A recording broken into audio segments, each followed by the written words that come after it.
Hi all. ಈ ಚಳಿಗಾಲದಲ್ಲಿ ಸಂಜೆ ಏನಾದರೂ ಬಿಸಿ ಬಿಸಿ ತಿನ್ಬೇಕು ಅನಿಸ್ತಾನೆ ಇರುತ್ತೆ. ಮತ್ತು ಸ್ವಲ್ಪ ಹೆಲ್ದಿ ಕೂಡ ಆಗಿರಬೇಕಂದ್ರೆ ನಮ್ಮ ನಾರ್ತ್ ಕರ್ನಾಟಕದ ಸ್ಪೆಷಲ್ ರೆಸಿಪಿ ಜೋಳದ ವಡೆನ ಮಾಡ್ತಾ ಇದ್ದೀವಿ. ಸೊ ಇದು 1 ಅವರಲ್ಲಿ ರೆಡಿ ಆಗಿಬಿಡುತ್ತೆ. ನಮ್ಮ ಟ್ರೆಡಿಷ್ನಲ್ ಮೆಥಡಲ್ಲಿ ಒಂದು 5 to 6 ಅವರ್ಸ್ ನಾವು ಹಿಟ್ಟನ್ನು ನೆನೆಯಲು ಬಿಡ್ತಿದ್ವಿ.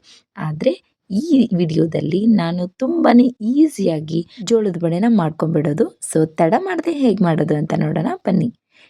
ಇಲ್ಲಿ 1.5 ಕಪ್ಪು ಗೋಧಿ ಹಿಟ್ಟು ತೊಗೊಂಡಿದ್ದೀನಿ, 1.5 ಕಪ್ಪು ಜೋಳದ ಹಿಟ್ಟು, ಮತ್ತು ಗಿರ್ತದಷ್ಟು ಅಕ್ಕಿ ಹಿಟ್ಟು ಮತ್ತು ಗಿರ್ತದಷ್ಟು ಕಡಲೆ ಹಿಟ್ಟನ್ನು ತೊಗೊಂಡಿದ್ದೀನಿ. ಇದಕ್ಕೆ 1ರಷ್ಟು ನಾನು ಬೆಳ್ಳುಳ್ಳಿನ ಸಣ್ಣಗೆ ಜಜ್ಜಿ ಹಾಕಿದ್ದೀನಿ.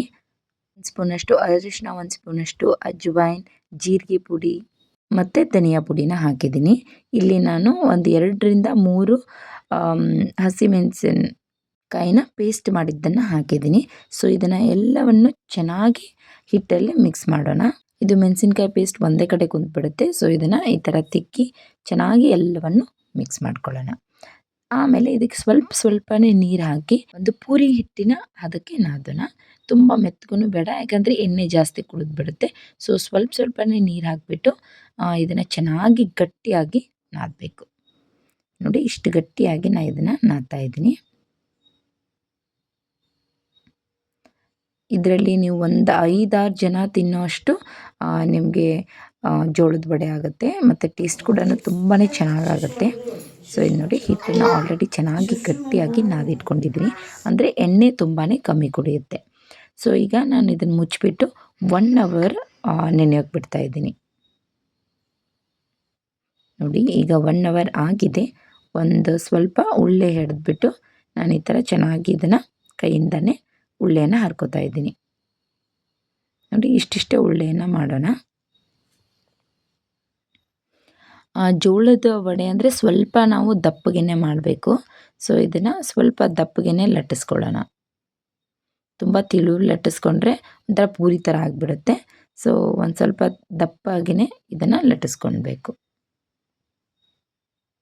ನೋಡಿ, ಈ ಥರ ಲಟ್ಟಿಸ್ಕೊಂಡು ಮೀಡಿಯಮ್ ಫ್ಲೇಮಲ್ಲಿ ಎಣ್ಣೆನ ಕಾಯಿಸಲಿಟ್ಟಿದ್ದೀನಿ.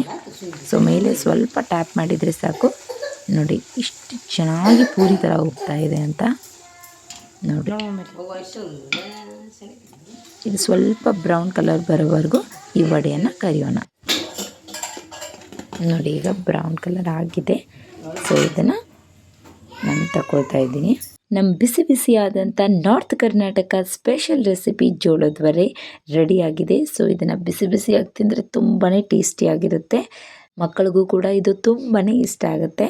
ಸೊ ಈಗ ಇದನ್ನು ಮೊಸರು ಜೊತೆ ತಿಂದ್ರಂತೂ ಸೂಪರ್ ಟೇಸ್ಟಿಯಾಗಿರುತ್ತೆ. ಓನಮ್ಮ ಸೂಪರ್, ಥ್ಯಾಂಕ್ ಯು ಮಮ್ಮ.